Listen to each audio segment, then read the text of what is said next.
Um, this week in literacy, we are going to be doing some activities based on Stone Girl, Bone Girl, and we read that before we went off school, so you might remember it, but in case you haven't remembered it, Amna's going to read it for you now, and don't forget to check the newsletter for all the activities.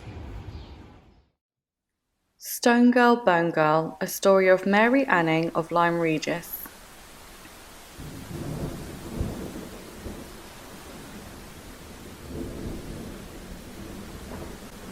When Mary Anning was a baby, she was struck by lightning. It split a huge elm tree and threw Mary right out of her nurse's arms. Her father was in his carpenter's shop when he heard the terrible news. He dropped his hammer and ran through the stormy streets of Lyme Regis. Gently, he lifted the limp body of his little daughter, and his tears flowed like rain. But then, an extraordinary thing happened. Mary Anning slowly opened her eyes. She reached out a tiny hand and touched the amazed face of her father, and the little girl began to smile. It was then her father realized Mary Anning was no ordinary girl. The years rolled by like waves. Mary grew into a clever girl, a mind as quick as lightning, her mother teased. Mary had few friends except her father, whom she adored. Like everyone else in the town, she called him Pepper because of his speckled beard. One Saturday, Pepper closed his workshop early. He took Mary down to the cliffs by the crashing sea. She held tightly to his hand because she knew how dangerous it could be. The clay cliffs at Lyme Regis are soft as melting chocolate. Mary had sometimes seen huge slabs of land slipping and tumbling to the beach below. Pepper had stories of whole fields on the cliff tops which had disappeared beneath the feet of grazing cattle. He knew a place, he said, where half a farmhouse sat balanced on the cliff edge. He and his quarryman friends had peered over and seen the remains of the kitchen and even the garden gate smashed to splinters on the rocks below.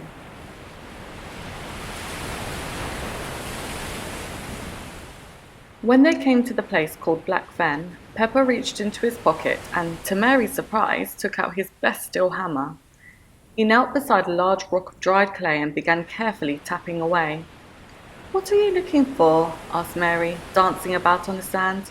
"Just be patient," laughed Pepper. He worked as carefully as if he were making a fine piece of furniture. Mary bent closer. There was something hidden there, right inside the rock. At last, Pepper pulled it free and handed the thing to Mary. It's treasure!" she gasped. "It's what we call a little snake stone," smiled Pepper. "Just a curiosity. A present for you, Mary girl." It was the most beautiful thing Mary had ever seen. Back in the workshop, Pepper polished the snake stone and hung it on a string for Mary, like a perfect necklace.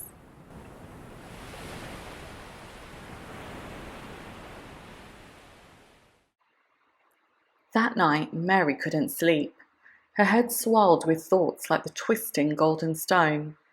"The cliffs are full of treasure," she whispered over and over again.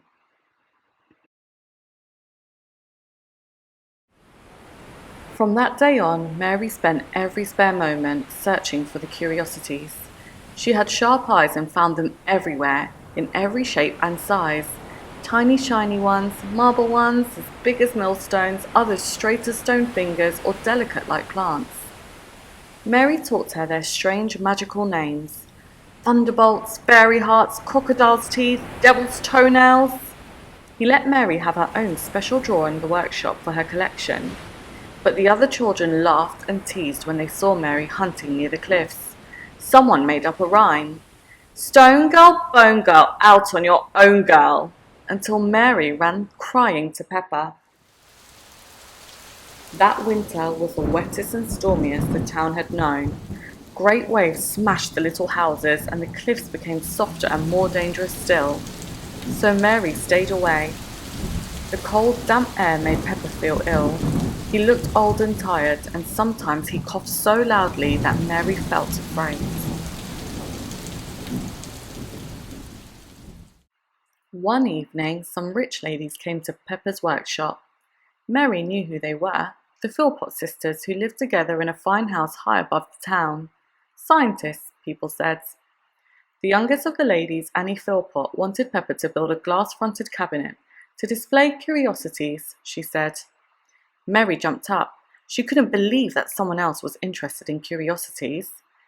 "Excuse me," Mary said nervously. "Would you like to see my collection?" And she pulled open the drawer.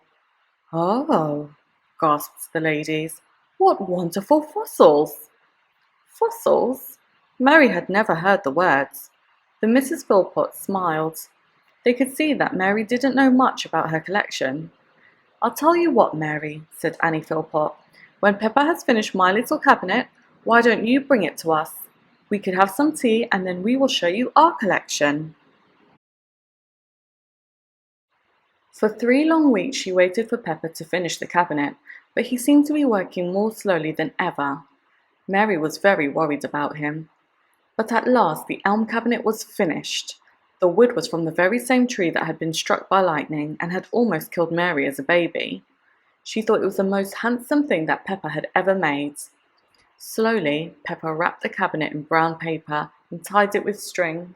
His old hands were shaking as he kissed Mary. Mary had never seen anything like the Philpotts' house. There were expensive rugs in every room and maids to serve the tea. Most wonderful of all was the collection of curiosities. The Mrs. Philpott explained that the fossils were the remains of ancient sea creatures that had been preserved in clay. Everything was so interesting that Mary forgot to be nervous. Then Annie Philpott showed her a huge tooth she had found. "From a great sea monster," she said. She told Mary she believed the rest of the creature was still out there, hidden in the cliffs. "If anyone could ever find that, Mary, that would be the greatest treasure of all." It was nearly dark when Mary ran down the hill. As soon as she pushed open the workshop door, she knew that something was wrong. The workshop was so quiet after Pepper died. To Mary it felt as if half her world had fallen away like the farmhouse on the cliff edge. And there was no money. Her mother began to sell everything she could think of, and still they went to bed hungry. One evening, Mary wandered up to the churchyard.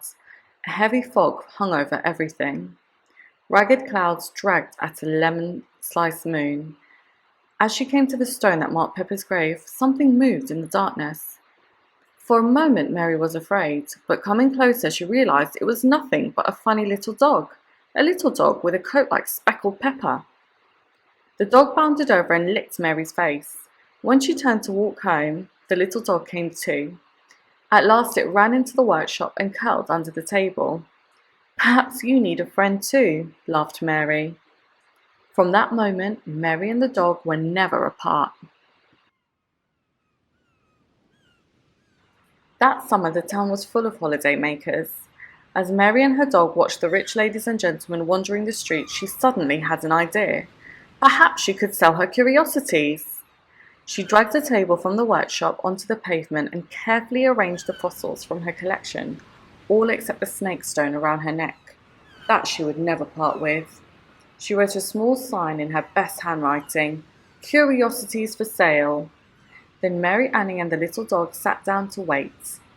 The first to pass were a group of children. They began laughing and pointing at poor Mary. "Stone girl, bone girl, out on your own, girl," they shouted. All day Mary waited. She was just about to pack away her table when a group of ladies and gentlemen came by. "How fascinating," said a lady. "What are they?" asked someone else. "This one would make a delightful brooch, or a garden ornament." And so Mary Anning sold her first fossils, and as the rich people strolled away, Mary felt the weight of coins in her pocket. "I knew I was right," she whispered to her dog. "These aren't just ordinary stones. They really are treasures. If only I could find that sea monster."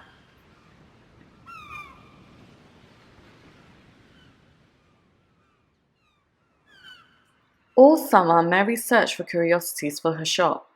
She borrowed books about fossils from the Mrs. Philpott and learnt everything she could. Her mother was delighted with the money that Mary was earning, but she was worried about Mary alone on the dangerous cliffs. Mary reassured her that the little dog would run for help in an emergency. As she searched, Mary thought more and more about the giant sea monster and about the cliffs in the prehistoric times. She imagined fantastic landscapes inhabited by extraordinary creatures. One morning, Mary was so busy daydreaming she didn't notice that her dog had wandered away. She ran along the beach calling for him, but he was nowhere to be seen. At last, she heard a faint barking and, looking up, she saw the speckled dog high on the sloping side of the cliff. Mary called for him to come down, but the little dog wouldn't move. He was furiously scratching at something in the clay. Mary had no choice. She began slowly to climb the rock face. At last, she reached the little ledge where the dog was standing. Her heart missed a beat. She couldn't believe what she saw. Grinning up at Mary was an enormous skull. The little dog had found the sea monster. All morning, Mary scraped furiously with Pepper's hammer. There was more than a skull, a whole skeleton perhaps, but it was far too big for Mary to cope with on her own. Who could help her? Suddenly, she remembered Pepper's old friends, the quarrymen. Leaving the little dog to guard the monster, Mary Anning climbed carefully down to the beach, then ran as fast as she could to the quarry. "I found it!" she shouted. "I found the sea monster!" In less than 10 minutes, Mary was leading a group of quarrymen carrying picks and shovels up the side of the cliff. The news spread like fire through the town. "Mary Anning has found the sea monster! Mary Anning has found it!" An excited crowd gathered on the beach to watch the excavation. The Mrs. Philpott arrived in their fine clothes and made a tremendous fuss of Mary. Even the children who had teased her came to watch, but they weren't laughing now. As the evening sun melted into the sea, a strange procession made its way back to the town. A small girl covered in mud led the crowds. At the back, 6 strong quarrymen carefully carried the bones of a real sea monster as long as a tree and more than 165 million years old. The skeleton was laid out on the floor of Pepper's workshop for all the world to see. For months afterwards, visitors came to meet the fossil girl of Lyme Regis. Famous scientists came in carriages from London and even the King of Saxony. It was the most important fossil ever found, they said. They called it the monster Ichthyosaurus, the fish lizards. The museum that bought it paid enough money for Mary and her mother to live happily for the rest of their lives. But the strange thing was, the little speckled dog had gone, as if he had done his work and drifted away. Sometimes Mary imagined she could hear a faint barking from far away in the sea mist. Then Mary Anning would smile and touch the little snake stone around her neck and step back into the warm workshop where the shelves were filled with treasures from the dark and dangerous rocks.